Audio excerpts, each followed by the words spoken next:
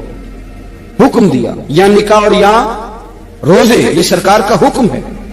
بھائی نفلی روزہ نفس کی قوتوں کو کچلتا ہے, انسان میں نورانیت اور روحانیت لاتا ہے. کہتے وہ کہنے لگا میں نے روزہ رکھا ہے. میں اور متاثر ہو گیا, میں نے کہا اب کیا کرو گے, کہیں اور جانا ہے؟ کہنے لگا نہیں, میں جس دن 3 دینار کما لیتا ہوں پھر میں مزید لالچ نہیں کرتا, باقی وقت یا قرآن مجید پڑھتا رہتا ہوں یا نبی پاک پہ درود شریف پڑھتا رہتا ہوں. آپ بتائیں. تو میں نے کہا کہ افطار میرے ساتھ کر لو. کہتے ہیں میں اسے مسجد چھوڑایا اور خود میں لوٹ آیا. افطار کے بعد میں اسے لایا, کھانا کھلایا, عشاء پڑھی. اس کا گھر دور تھا, میں نے ڈرائنگ روم کھول دیا, بیٹھک کھول دی, وہیں وہ سو گیا. میری 20 سال کی معذور بچی کبھی چل نہیں سکتی تھی, کوئی طبیب کوئی حکیم میں نے چھوڑا نہیں تھا, اس کو دکھایا نہ ہو. ایک ہی بیٹی, وہ بھی معذور پیدائشی. اس کے کمرے میں گئے, میاں بیوی اسے کھانا کھلا اور بتایا بیٹے ایک نوجوان ہے, بڑا نیک ہے, ہمارے گھر میں آج بڑا پرہیزگار. پتہ حضور نے کیا فرمایا؟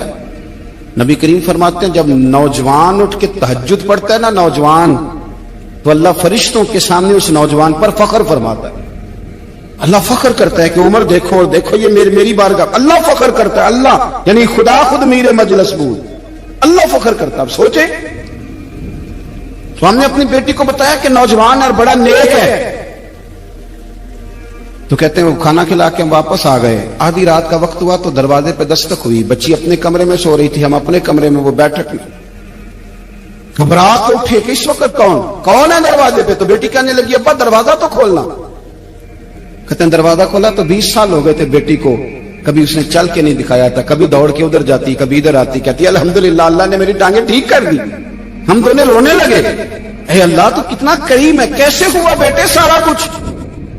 بیٹی کہنے لگی ابا آپ نے کہا تھا نا کہ نیک نوجوان آیا ہے, تو میرے دل میں خیال آیا اللہ اگر واقعی نیک ہے تو اس کے صدقے مجھے شفا ہی دے دے. یا ایھا الذین آمنوا اتقوا اللہ وابتغوا الیہ الوسیلہ. تو کہنے لگی ابھی میری دعا بھی پوری نہیں ہوئی تو رب کریم نے فضل کیا ہے اور مجھے شفا عطا کر دی. کہتے ہم دوڑ کے اس کے کمرے میں گئے اور جب ہم نے ہاتھ رکھا تو دروازہ پہلے سے کھلا تھا. ایک خط چھوڑ گیا تھا. آج کل کے پیر کی کرامت ہوتی تو فیس بک پہ دے دیتا, باقیوں کو بھی ذرا پتہ چلے. کہتے ہیں وہ خط چھوڑ گیا اپنے بستر پہ کہ اگر تم لوگوں کو مجھ سے محبت ہو گئی ہے تو میرے پیچھے نہ دوڑنا, اس رب کی بارگاہ میں جھکنا جس رب نے میرے اوپر بھی فضل فرمایا ہے اور آپ پر بھی کرم فرمایا. میرے نوجوان دوستو, یہ جو بچپنا ہمیں لوگ کہتے ہیں نا ابھی بچے ہو, ابھی جب آپ بالغ ہو گئے تو نماز فرض ہو گئی, سچ بولنا ضروری ہو گیا, رزق حلال کھانا ضروری ہو گیا. حضرت ابو ذر غفاری رضی اللہ تعالیٰ عنہ فرماتے ہیں میں اپنے ماتحتوں کے حق میں بڑا سخت تھا, سخت تھی میری طبیعت, میرے غلاموں کی جرت ہی نہیں تھی کہ وہ میرے سامنے گفتگو کر سکیں اور ٹھہر بھی سکیں. فرماتے ہیں جس دن میں کلمہ پڑھنے گیا, جس دن میں حضور کی بارگاہ میں, تو میں نے کہا حضور کوئی خاص نصیحت؟ تو نبی پاک نے فرمایا میری نصیحت تیرے لیے یہ ہے کہ جیسا تو نے کھانا ہے ویسا ہی غلام کو کھلانا ہے, جیسا تو نے پہننا ہے ویسا ہی غلام کو پہنانا ہے. حضرت ابو ذر کہتے ہیں جو میرے اندر کمی تھی وہی میرے نبی نے نصیحت کر دی, جو میرے اندر کوتاہی تھی وہی غیب جاننے والے رسول نے بتلا دی. فرماتے میں گھر گیا, جب میں جاتا تھا تو ملازموں کا سانس خشک ہو جاتا تھا, وہ کانپنے ہانپنے لگتے تھے کہ جانے اب یہ کیا کرے گا.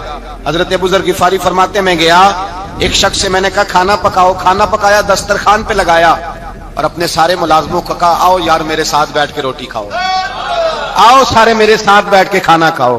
فرماتے انہوں نے کھانا کھایا, پھر میں ان کو بازار لے گیا, جیسے کپڑے میں پہنتا تھا ویسے میں نے ان کے لیے بھی خریدے. فرماتے ہیں میرے غلام کہنے لگے آقا خیر تو ہے نا, خیریت تو ہے نا, کیا ہوا, مزاج مبارک تو ٹھیک ہے, کیا ہو گیا؟ اور یہ جو ہم فضا کو اتنا خوبصورت دیکھ رہے ہیں, اور یہ جو ہم اتنی پیاری ریمجھم برستی دیکھ رہے ہیں یہ جاری رہے گی یا ایک دن کی ہے؟ تو حضرت ابو ذر غفاری رو پڑے، کہنے لگے اب تمہیں ابو ذر غفاری بدلا ہوا ملے گا، اس لیے کہ اب میں وہ نہیں رہا، اب میں رسول اللہ کا کلمہ پڑھ کے غلام مصطفیٰ بن گیا ہوں، اب میں بدل گیا ہوں، میری طبیعت بدل گئی۔ غلاموں کے حق میں حضرت مولا علی شیر خدا غلام کو لے کر کے گئے دکان پر، حضرت مولا علی غلام کو لے کر گئے کپڑے کی دکان پر، 2 جوڑے خریدے، ایک کم قیمت کا ایک زیادہ قیمت کا، ایک کم قیمت کا ایک زیادہ قیمت کا، 2 جوڑے خریدے۔ جب واپس لوٹے تو غلام سے کہنے لگے تو اپنا لے لے۔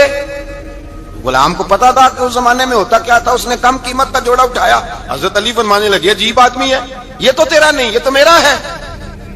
اس نے کہا حضور کس طرح سے؟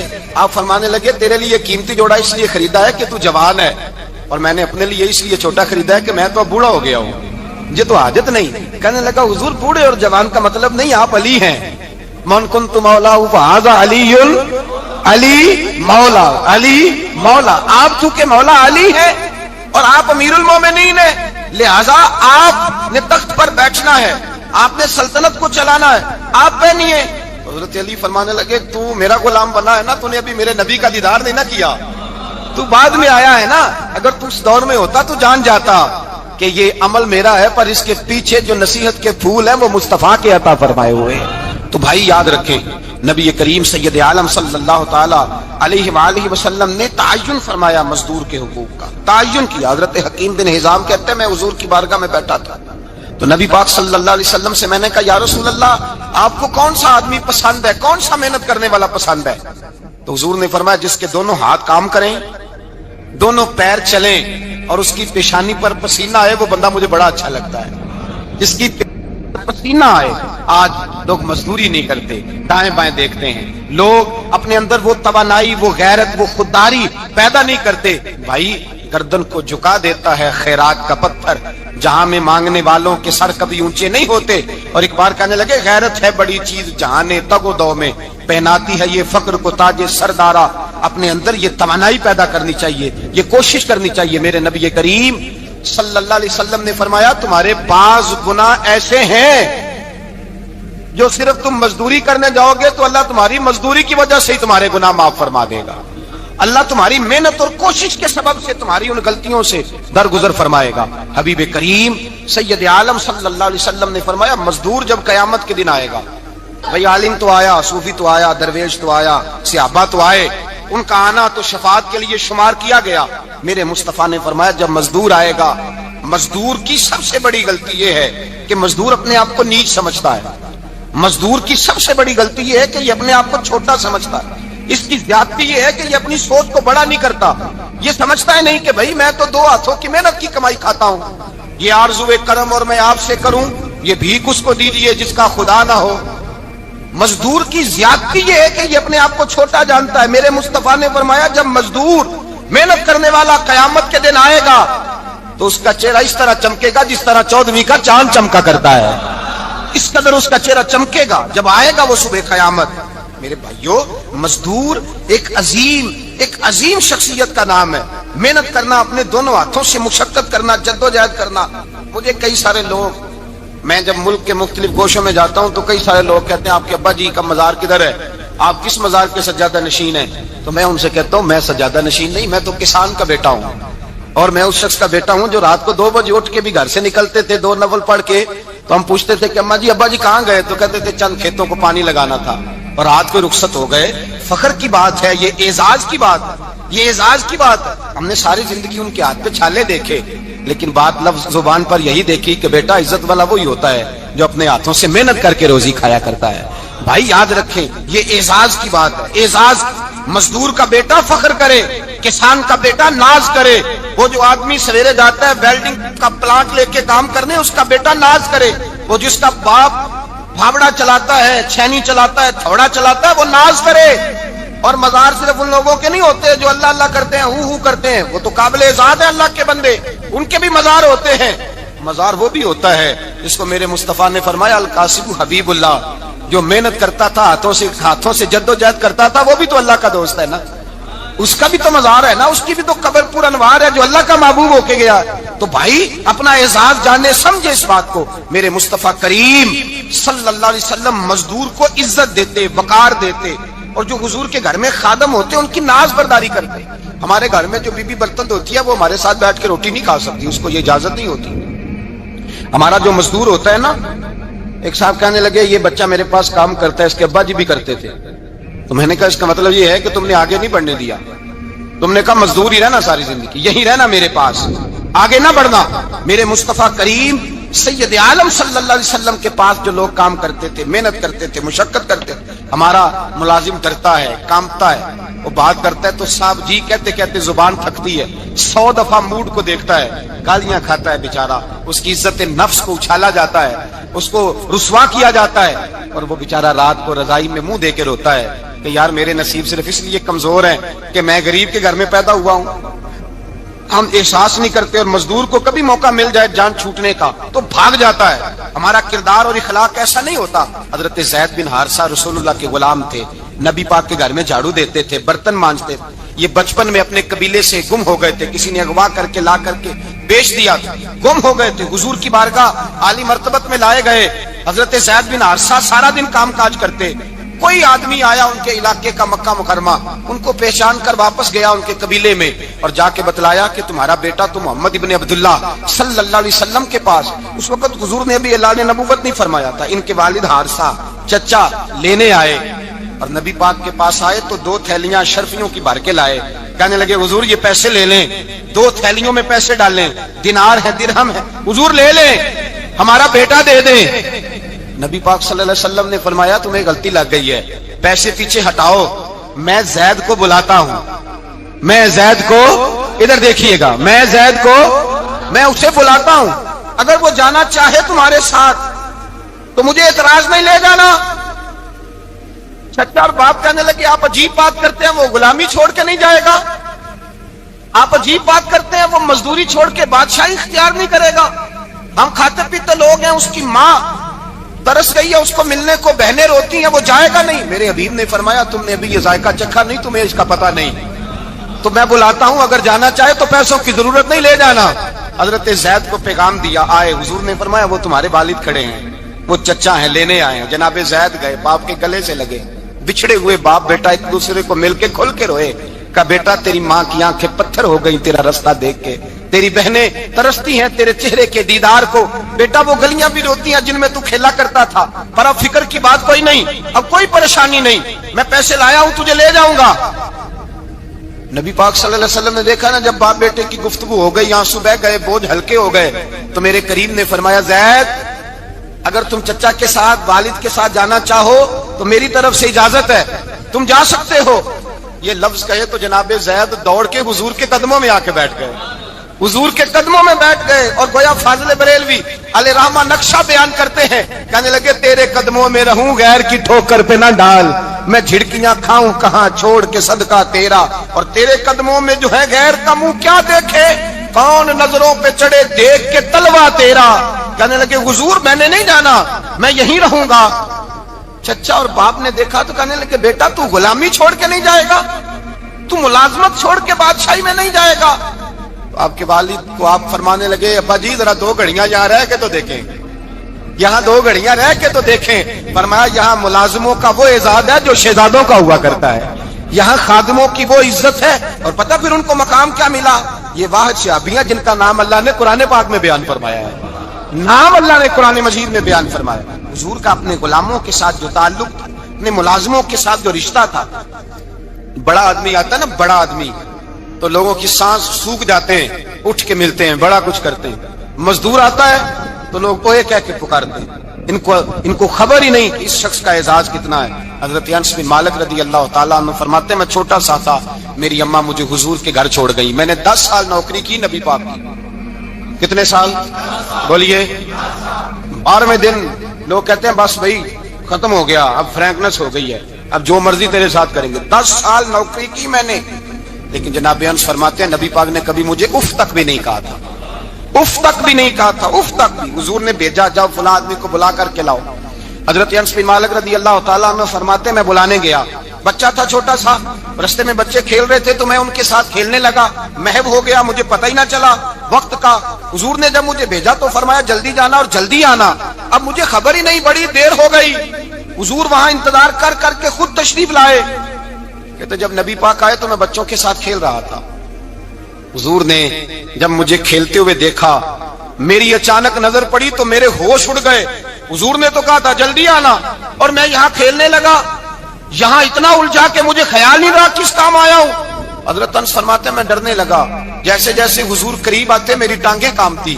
فرماتے ہیں جب نبی پاک قریب آئے تو قربان جاؤں معصوم آمنہ کے، فرماتے ہیں حضور نے میری گردن پہ تھپکی دی اور حضور نے ہنس کے فرمایا او بھائی لگتا ہے تو کھیل میں گم ہوا ہے تو تجھے یاد ہی نہیں رہا میں نے کس کام بھیجا تھا، تجھے یاد ہی نہیں رہا. کہ یا رسول اللہ صلی اللہ علیہ وسلم میں بھول گیا تھا، میں ابھی جاتا ہوں.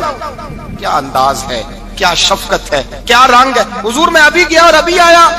نبی پاک نے فرمایا نہیں یار تو کھیل میں خود ہی چلا جاتا ہے، تو کھیل یہاں میں خود جاتا. یہ اعزاز، یہ فضیلت، یہ درجہ کس نے ذروں کو اٹھایا اور صحرا کر دیا، یہ کس نے قطروں کو ملایا اور دریا کر دیا، یہ کس کی حکمت نے یتیموں کو کیا در یتیم اور غلاموں کو دنیا بھر کا مولا کر دیا. یہ کس نے اتنا. میرے بھائی مزدور کو حضور نے اعزاز دیا. نبی پاک اپنے ہاتھ سے کام کرنے والے کے ساتھ اس نے سلوک کرتے، محبت کرتے، پیار کرتے. ایک بوڑھی اماں تھی جو مسجد میں جھاڑو دینے کی مزدوری کرتی تھی. کیا کام کرتی تھی؟ دعا کریں اللہ ہم سب کو مسجد کی صفائی کی توفیق عطا فرمائے. بوڑھی اماں تھی، مسجد کی صفائی کرتی تھی، نوکری کرتی تھی. بیمار ہو گئی، بخاری شریف میں موجود ہے. اللہ کے محبوب صلی اللہ علیہ وسلم روز تیمارداری کرنے جاتے. ایک وقت ایسا آیا کہ دن میں 2 مرتبہ حضور تیمارداری کرنے جاتے. ایک شام نبی پاک نے فرمایا اس کا انتقال ہو جائے تو مجھے اطلاع کرنا. صحابہ کہتے ہیں رات کے وقت ان کا انتقال ہوا، ٹھنڈ کا موسم تھا، ہم نے حضور کو تکلیف دینا مناسب نہ سمجھا، ہم نے دفن کر دیا. سویرے اللہ کے حبیب نے پوچھا تم نے مجھے اطلاع کیوں نہیں دی؟ حضور سردی بڑی تھی. کون جاتا ہے مزدوروں کے جنازوں میں؟ کون جاتا ہے مزدوروں کے جنازے میں؟ یہاں تو اب جنازے بھی سیاسی ہو گئے ہیں. اب تو کوئی بہت بڑا امیر آدمی فوت ہو جائے تو وہاں رش ہوتا ہے، وہاں رش ہوتا ہے. غریبوں کا تو جنازہ بھی کوئی نہیں پڑتا. حضرت جناب سیدنا ابو ہریرہ رضی اللہ تعالیٰ عنہ فرماتے ہیں حضور نے فرمایا مجھے اطلاع کیوں نہیں دی؟ تمہیں اس کے اعزاز کا نہیں پتا؟ وہ مزدور تھی، مسجد میں جھاڑو دیتی تھی، تم نے خبر ہی نہیں دی. حضور وصال ہو گیا، فرمایا چلو مجھے بتاؤ قبر کہاں ہے. حضور سارا کچھ جانتے ہیں لیکن یہ ساری تمہید اس لیے بیان کی کہ ایک مزدور کی شان واضح ہو جائے. فرمایا بتاؤ قبر کہاں ہے. صحابہ کہتے ہیں ہم قبر پہ لے گئے تو میرے نبی نے فرمایا صفے بناؤ میں دوبارہ جنازہ پڑھاؤں. اب بڑی خوبصورت بات آئی، ساری خوبصورت تھی، بڑی پیاری بات آئی. دنیا میں سب سے حسین چہرہ اللہ نے اپنے رسول کو عطا فرمایا ہے. نبی پاک کا چہرہ بھی حسین ہے. مکھ چند بدر شاہ شانی ہے، متھے چمک دی لاٹ نورانی ہے، کالی زلف تے اکھ مستانی ہے، مخمور اکھی ہے مد بھری. پیارا چہرہ ہے. حضور کا جتنا چہرہ پیارا تھا اتنے ہی حضور کے اخلاق بھی بڑے پیارے تھے. لیکن میرے نبی پاک علیہ السلام جب آئینہ دیکھتے، کیا دیکھتے؟ حضور جب آئینہ دیکھتے، ہمارے نوجوان بھی سارا دن آئینے کے آگے کھڑے رہتے، کبھی بال اس طرح کے بناتے ہیں کبھی اس طرح کے. تو میرا کئی دفعہ دل کرتا ہے کہ میں ان سے کہوں کہ تو آئینے کو کہہ رہا ہے جھوٹ بول، پر وہ کیسے بولے؟ تو کہہ رہا ہے آئینے کو کہ تو کیا سب سے پیارا تو ہی لگ رہا ہے، پر وہ کیسے بولے؟ اس نے تو سچ بتانا ہے. ان کو آئینہ جو دکھایا تو برا مان گئے. تو میرے عزیز یاد رکھیے گا نبی پاک صلی اللہ علیہ وسلم بھی آئینہ دیکھتے. آئینہ دیکھنا حضور کی سنت ہے. کوئی سنت سمجھ کے آئینہ دیکھے گا تو ایک دفعہ دیکھنے پر 100 شہیدوں کا ثواب ملے گا. لیکن نبی پاک صلی اللہ علیہ وسلم آئینہ دیکھتے کیا کہتے؟ اللہم انت حسنت خلقی فحسن خلقی. یا اللہ یہ دیکھیں حضور نے ہمیں سکھایا ہے، یا اللہ جس طرح تو نے میری صورت اچھی بنائی ہے میری سیرت بھی اچھی بنا دے. یہ ہمیں سکھانے کے لیے دعا. یا اللہ جس طرح صورت اچھی بنائی ہے، جس طرح تو کہتا ہے نا اس دفعہ اس وقت دیکھ لو کپڑوں پہ کوئی داغ نہیں، تو دعا کیا کر باطن کے بھی اللہ داغ دور فرما دے، یہ والا سارا معاملہ بھی ٹھیک ہو جائے. آخر کی طرف آتا ہوں. فرمایا جب کھانا کھانے لگو تو دعا مانگو. اور ایک روایت میں فرمایا یہ دعا پڑھ لو، کھانے میں زہر بھی ہوگا تو تم پہ اثر نہیں کرے گا. کھانے پہ ایسے میں بڑی تکلیف سے کہتا ہوں کہ آج بھی ہمیں کہنا پڑتا ہے کہ بہت سارے لوگ ایسے ہیں جو ابھی بھی کھانے سے پہلے بسم اللہ نہیں پڑھتے. یار بڑے افسوس کی بات نہیں؟ بڑے افسوس. حضور نے دعا سکھائی، میں یہ دعا پڑھو گے تو زہر بھی ہوگا تو اثر نہیں کرے گا. بسم اللہ الذی لا یضر مع اسمہ شیء فی الارض ولا فی السماء یا حی یا قیوم، جس کی برکت سے زمین و آسمان میں کوئی چیز بھی نقصان نہیں دیتی. اور اے اللہ اے ہمیشہ زندہ رہنے والے اور قائم رہنے والے، یہ نبی پاک علیہ اور ایک حدیث میں اور بھی دعا آئی ہے، بسم اللہ شریف تو خیر بخاری میں موجود ہے، مسلم میں موجود ہے، بسم اللہ والا برکت اللہ بھی ایک حدیث میں نبی پاک صلی اللہ علیہ وسلم نے ارشاد فرمایا، اور جب کھانا کھا چکے پھر کہا دعا مانگو، الحمدللہ الذی اطعمنا وسقانا وجعلنا من المسلمین، اللہ تعالیٰ کا شکر ہے جس نے ہمیں کھلایا بھی پلایا بھی اور مسلمان بھی بنایا۔ حضرت مرزا مظہر جانا فرماتے ہیں کہ بارش ہوئی تھی تازی تازی دلی میں، تازی تازی بارش ہوئی، ایک بابا لکڑی کے جوتے پہنے کھڑا ہوں، اللہ اللہ اللہ، اسی کسے دے کچھ بھی نہیں لگ دے نہ کوئی ساڈا دردی، بابا مست ہو کے جا اللہ اللہ کرتا جا رہا۔ ایک طوائف اپنے کوٹھے سے اتر کے تو سیڑھیوں پہ بیٹھی تھی، ساتھ اس کا یار بھی بیٹھا تھا، بابا اپنی مستی میں جا رہا تو بابا جی کے پیروں سے کچھ مٹی اڑی تو اس عورت کے کپڑوں پہ پڑ گئی، پرواہ نہیں، بزرگ گزر رہے، وہ یار اس کا دوڑا ہوا آیا، اس نے آ کر تھپڑ مارا، کا خیال نہیں سارے اس کے کپڑے آلودہ کر دیے، تو کدھر تیرا دماغ نہیں ٹھیک؟ بابا نے نظر اٹھائی، کا بیٹے میں نے دیکھا نہیں، چل اللہ تیرا بھلا کرے، تو نے بدلہ لے لیا۔ بابا جی چپ کر کے وَإِذَا خَاطَبَهُمُ الْجَاهِلُونَ قَالُوا السَّلَامَ، چپ کر کے گزر گئے۔ ٹھنڈ کا موسم تھا، بارش تازہ ہوئی تھی، حلوائی دودھ کاڑ رہا تھا، اس نے بٹھایا بابا جی کو پھٹے پہ، پیالہ پکڑا، دوڑ کے آگے بڑھا، بزرگ آ گئے، آئیے بیٹھیے، دودھ کا گرم گرم پیالہ شکر ڈال کے دیا، بابا جی نے دودھ پیا، پھر نظر جھکی، پھر رنگ بدلا، کہنے لگے مالک تو کتنا بے نیاز ہے، کہیں تھپڑ مرواتا ہے، کہیں دودھ پلاتا ہے، تیری بے نیازی ہے نا، ادھر تھپڑ مروایا یہاں دودھ پلایا، تو ہی جانتا ہے تیرے رنگ کیا ہے۔ ابھی بابا وہیں بیٹھا تھا، توڑے آئے، پیچھے سے لوگ، شور ہوا، بابے کو دبوچ کے وہاں لے گئے جہاں اس نوجوان نے تھپڑ مارا تھا، کہا تو اللہ کا بندہ ہے، اللہ کے بندے بد دعا تو نہیں دیتے، ہوا کیا؟ کہا تو نے بد دعا دی ہے؟ کہا نہیں دی، بات بتاؤ۔ کہنے لگے اس نے تجھے تھپڑ مارا ہے، چھت پہ چڑھا ہے، پیر پھسلا ہے، گردن کے بل گرا ہے، منکا ٹوٹ گیا، مر گیا ہے، تو نے بد دعا دی ہے۔ بابا جی کہنے لگے یار میں نے تو دوسرا لفظ بھی نہیں کہا، بھلا ہو کہہ کے گزرا ہوں، میں نے نہیں بد دعا دی۔ کہا تو نے دی ہے تبھی تو مر گیا، کہا نہیں دی۔ کہا بابا تو بزرگ آدمی ہے، سچ بول۔ تو بابا جی کہنے لگے سچ سنو، پھر میں آ رہا تھا، میرے پیروں سے مٹی اڑی، اس کے یار کے کپڑوں پہ پڑی، اسے برا لگا، اس نے مجھے مارا، جب اس نے مجھے مارا تو میں کوئی لاوارث تو نہیں تھا، جب اس نے مجھے مارا تو میں کوئی لاوارث تو نہیں تھا، مجھے دشمنوں نہ چھیڑو، میرا ہے کوئی جہاں میں ابھی پکار لوں گا، نہیں دور ہے مدینہ، اس نے مجھے مارا تو میں کوئی لاوارث تھا کہ میرا بدلہ کوئی نہ لیتا، اس نے مجھے مارا ہے تو میرے یار کو برا لگا تو اس نے اسے مار دیا ہے، میری تو غلطی کوئی نہیں، یاروں کا جھگڑا ہے، یہ تو دوستوں کا جھگڑا ہے، یہ تو یاروں کا جھگڑا ہے، کوئی غلطی نہیں میری، کوئی غلطی نہیں، خش جنہ قدر نہیں میرا، اے میرے صاحب نو وڈیائیاں، میں تے گلیاں دا روڑا کوڑا، میں گلیاں دا روڑا کوڑا، مینوں محل چڑھایا ہے سائیاں، مینوں محل چڑھایا ہے سائیاں۔ فرمایا اس نے مجھے لوارث سمجھا تھا کہ تھپڑ مار کے گزر جائے، میرا کو پوچھے گا ہی نہیں۔ میرے رسول پاک علیہ السلام کے بارے میں رب فرماتے ہیں ابھی میں تو تیرے ہوتے ہوئے کافر کو سزا نہیں دیتا کہ تو موجود ہے۔ یاد رکھیں حضرت فضیل بن عیاض فرماتے ہیں ایک جوان تھا، مسجد میں آیا، لوگوں سے کہنے لگا روٹی کھلاؤ، کسی نے توجہ نہ کی، اس نے کہا میں رب بتانے والا ہوں، میری طرف دیکھو تو صحیح، کسی شخص نے خیال ہی نہ کیا۔ پھر اس نے کہا یار تھوڑا سوچو، نمازیوں سے کہا، اہل علاقہ سے کہا، انہوں نے کہا تیری طرح کے بڑے درویش دیکھیں۔ مسجد کے محراب میں وہ رب کریم کا بندہ انتقال کر گیا، جب فوت ہو گیا نا، لوگوں کا مزاج ہے بیمار کو دوائی نہیں دیتے، جنازے پہ وقت پہ پہنچ جاتے ہیں، جب کوئی گر رہا ہوتا ہے تو سہارا کوئی نہیں دیتا، جب کوئی گر جاتا ہے ٹانگ ٹوٹ جاتی ہے تو تیمارداری کو زمانہ پہنچ جاتا ہے۔ اور بزرگ وہ نوجوان اللہ کا نیک بندہ مسجد کے محراب میں فوت ہو گیا۔ حضرت فضیل ابن عیاض کہتے ہیں امام صاحب نے اعلان کیا چندہ دو، کوئی لاوارث فوت ہو گیا، کفن دینا، چندہ کٹھا ہوا، کفن خریدا، جنازہ پڑا، عشاء کے بعد دفن کر کے آئے، فجر کی نماز کے لیے جب امام اور مؤذن مسجد میں آئے تو چیخیں مارنے لگے، تڑپنے لگے، دور دور تک آوازیں پھیل گئی، دنیا دوڑی آئی، کیا ہوا؟ کہنے لگے وہ جو تم نے کفن پہنایا تھا وہ یہاں پڑا ہوا ہے، اور دیکھو کفن پہ تحریر لکھی ہے۔ تحریر کیا ہے؟ عرش کے مالک نے فرمایا میرے دوست نے روٹی مانگی تم نے دی نہیں، اس نے تمہیں میرے قریب کرنے کے لیے اپنی طرف توجہ کرائی، تم نے کی نہیں، اور میرا یار تمہارے کفن کا محتاج تھا، سنبھال کے رکھو اپنا کفن، میں نے اسے جنت کا لباس عطا فرما دیا، سنبھال کے رکھو، یہ کوئی لاوارثوں کا ٹولہ ہے؟ یاد رکھیں جو وارث والے ہیں ان کا رنگ اور ہے، جو ماننے والے ہیں ان کا مزاج اور ہے، اپنی زندگی لوارثوں کی طرح نہیں۔ اللہ تعالیٰ اپنے بندوں سے بڑی ہی محبت فرماتا ہے، بغیر طلب کے، بغیر دعا کے رزق، مال، اولاد، صحت، عافیت، دوست، احباب، ماں باپ، یہ سب نعمتیں اللہ بغیر طلب کے بندوں کو عطا فرماتا ہے۔ اللہ تبارک و تعالی اپنے بندوں کے حق میں رحمت والے فیصلے کرتا ہے، درگزر والا معاملہ فرماتا ہے۔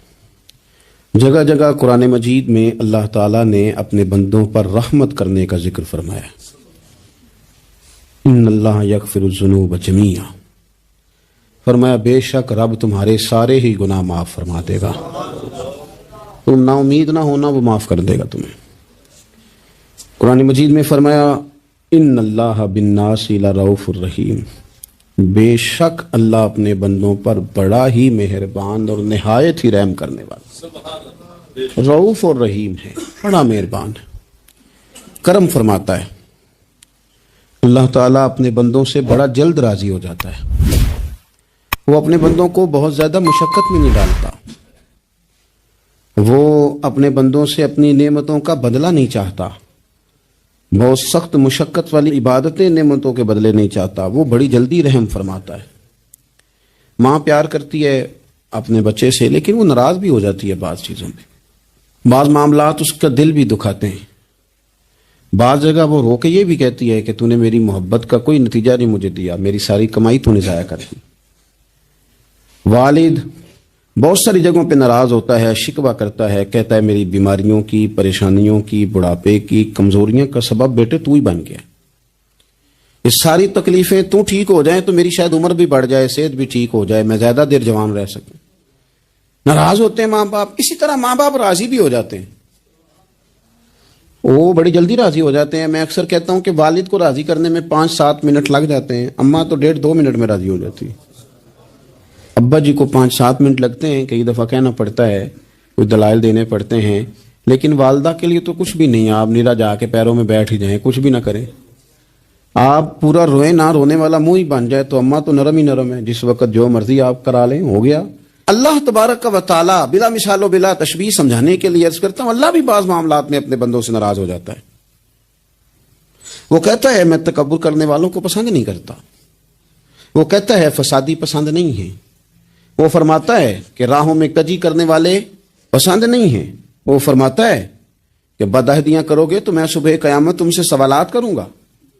اللہ تبارک و تعالیٰ بہت ساری چیزوں کو ناپسند کرتا ہے، ناراض ہو جاتا ہے، بلکہ نبی پاک صلی اللہ تعالی علیہ وسلم نے فرمایا تم بات کرتے کرتے کوئی ایسا جملہ بول دیتے ہو کہ رب اتنا ناراض ہوتا ہے کہ تمہیں پتہ بھی نہیں ہوتا، تمہارے لیے جہنم کا فیصلہ کر دیتا ہے۔ اس لیے پہلے تولو پھر بولو، خود اپنے لفظوں کی تو تم پہرے داری کرو نا کہ میں کیا کہہ رہا ہوں، کوئی ایسا جملہ، کوئی ایسی بات وارثہ مان کری نہ وارثاندہ، کوئی ایسی بات نہ تمہاری زبان سے نکلے۔ اور حضور یہ بھی فرماتے ہیں کہ اس کا دوسرا پہلو بھی ہے، بعض اوقات تم بات کرتے ایسا جملہ کہتے ہو وہ اتنا راضی ہوتا ہے کہ تمہارے لیے جنت کا فیصلہ فرما دیتا ہے۔ مسلمان کو اب یہ حکم ہے، اس ساری گفتگو کا نتیجہ یہ ہے کہ وہ اپنے جذبات پر، خیالات پر، نگاہوں پر، زبان پر، کانوں پر تھوڑی توجہ دے، بے لگام نہ بنے، بے ترتیب نہ بنے، جو طبیعت میں آئے کر نہ گزرے، تھوڑا سا نہ سوچے سمجھے اور تھوڑا سنبھل کے چلے، کبھی ان کاموں کی طرف نہ جائے جن سے رب ناراض ہو جاتا ہے، ان کاموں کی طرف بڑھے جن سے اللہ راضی ہوتا ہے۔ میرے نبی پاک صلی اللہ تعالی علیہ وآلہ وسلم نے ارشاد فرمایا، بعض احادیث میں لفظ یہ ہیں کہ اللہ اپنے بندوں کو دیکھ کے مسکراتا ہے، جو اس کی شان کے لائق۔ جس ترتیب سے ہم مسکراتے ہیں، جس ترتیب سے ہم روتے ہیں، جس ترتیب سے ہم کسی بات کا اظہار تشکر کرتے ہیں، خدا ان باتوں سے پاک ہے۔ اب بہت ساری حدیثوں میں آیا کہ وہ مسکراتا ہے، تو کیا مطلب ہے مسکرانے کا؟ تو علماء تفسیر نے لکھا ہے مسکرانے کا مطلب یہ ہے کہ وہ بڑا ہی راضی ہوتا ہے اپنے بندے سے، بڑا راضی ہوتا ہے، یہ مطلب ہے۔ ایک تو مسکرانے کا مطلب یہ کہ وہ بڑا راضی ہو گیا، بڑا راضی ہو گیا، وہ مسکرا دیا اپنے بندے پہ، اور ایک اس کا معنی خود نبی پاک صلی اللہ تعالی علیہ وسلم نے بیان فرمایا، مسند امام احمد بن حنبل میں حدیث ہے، حضور سید عالم علیہ السلام سے صحابہ نے پوچھا یا رسول اللہ شہید تو بڑے لوگ ہوتے ہیں، شہیدوں میں افضل کون ہے؟ تو اللہ کے حبیب علیہ الصلوۃ والسلام فرمانے لگے وہ والا بندہ جو ڈٹ گیا تھا کافروں کے مقابلے میں، وہ ہلا نہیں، پوری طرح ڈٹ کے جو لڑا وہ شہداء میں افضل ہے۔ حضور فرماتے ہیں وہ جنت کے بالا خانوں میں سیر کرے گا اور رب اسے دیکھ کے مسکرائے گا، رب اسے دیکھ کے مسکرائے گا، اللہ تعالیٰ مسکراتا ہے اسے دیکھ کے۔ اور اگلے جملے میں حضور نے وضاحت کر دی، فرمایا جب رب دنیا میں کسی پر مسکراتا ہے نا تو اس کا معنی یہ ہے کہ قیامت میں پھر اللہ اس سے حساب کوئی نہیں لے گا۔ جس پر اللہ دنیا میں مسکرا دیا اس سے کوئی حساب، تو وہ کام ڈھونڈنے چاہیے نا جس سے اللہ مسکرائے۔ ویسے کبھی ہم ایسا کرتے ہیں کہ نہیں کہ کسی کو راضی کیا جائے؟ یہ کام ہم کرتے ہیں کہ ہماری کمپنی کا جو سربراہ ہے وہ ہم سے راضی رہے، جس ادارے میں ہم پڑھاتے ہیں اس ادارے کا بڑا ہم سے راضی رہے، یہ کرتے ہیں ہم۔ اس کے لیے کچھ نہ کچھ ہیلے بہانے ہم کرتے ہیں، برادری، قبیلہ، علاقہ، بستی، لوگ کسی طریقے سے ہمارے ساتھ مطمئن رہیں، کرتے ہیں نا یہ سارے کام۔ اس میں تھوڑی مشکل بھی ہمیں آتی ہے لیکن کرتے ہیں، کیا کریں؟ گھر میں بھی کئی دفعہ ایسا ماحول بنانا پڑتا ہے۔ چلیں ایک اور میٹھی مثال دیتے ہیں، زیادہ سمجھ میں آئے گی۔ چھوٹا بچہ خوش رہے، آپ اس کے لیے محنت نہیں کرتے، وہ چھوٹا ہے اس کو خوش کرنا فرض ہے ابا پہ، لیکن وہ کہتا ہے کہ میں نے موٹر سائیکل لینا ہے، چھوٹا ہے چلا ہی نہیں پائے گا، تو ابا پھر اسے راضی کرتا ہے، کہتا ہے بیٹے چھوٹا سائیکل لے لے، چل میں تجھے اڑانے والا جہاز لے دیتا ہوں۔ مقصود کیا ہے کہ اس کو ناراض نہیں کرنا، یہ روئے نہ، اس کا دل نہ ٹوٹے ہو۔ یارو سنو نا میں کیا کہہ رہا ہوں، اگر چھوٹے بچے کے لیے وہ چیزیں ڈھونڈتے ہو، میرے ابا جی نا اپنے نواسے کے لیے کھلونا لے کے آئے تو بچہ بڑا ہی کھیلا تو ابا جی کہنے لگے لو پیسے پورے ہو گئے میرے، بچے کو پسند بڑا ہے نا، پیسے پورے کر چھڑے نے، دیکھو نا جی کتنا اس کو راضی ہوا ہے۔ تو انسان کیا کرتا ہے کہ کوشش کرتا ہے، چھوٹا بچہ بھی ناراض نہ ہو تو وہ چیزیں وہ ڈھونڈتا ہے کہ اس کو کیا پسند ہے، چاکلیٹ لے جاؤں، فلاں چیز لے جاؤں، آئس کریم لے جاؤں۔ تو ایک بچے کے لیے، گھر کے لیے، سربراہ کے لیے اتنی محنت کرتے ہو تو وہ کام بھی ہمیں ڈھونڈ کے تلاش کرنے چاہیے نا جس سے رب راضی ہوتا ہے، اللہ راضی ہوتا ہے۔ بتاؤں وہ کون کون سے کام ہیں؟ نبی کریم صلی اللہ تعالی علیہ وسلم نے ارشاد فرمایا 3 لوگ ہیں جنہیں دیکھ کے رب مسکراتا ہے۔ یا رسول اللہ صلی اللہ علیہ وسلم وہ کون کون سے؟ تو محبوب فرمانے لگے ایک وہ بندہ ساری مخلوق سوئی ہے، آدھی رات ہے، رات کا پچھلا پہر ہے، اس نے اٹھ کے وضو کر لیا، مصلی پہ کھڑا ہو گیا خدا کی یاد میں، فرمایا اسے دیکھ کے رب مسکراتا ہے جو اس کی شان کے لائق ہے، مسکراتا ہے اللہ۔ یہ تو سونے کا ٹائم تھا، یہ تو گہری نیند آنے کا وقت تھا، رات کا پچھلا پہر، رات پوے تے بے درداں نو نیند پیاری آوے، درد منداں نو یاد سجن دی ستیاں بھی آن جگاوے، اور ساون کی کالی راتوں میں جب بوندا باندی ہوتی ہے، وہ راتوں کو اٹھ اٹھ روتے ہیں جب خلقت ساری سوتی ہے، اللہ مسکراتا ہے۔ اور سننا میرے بھائی، میرے نبی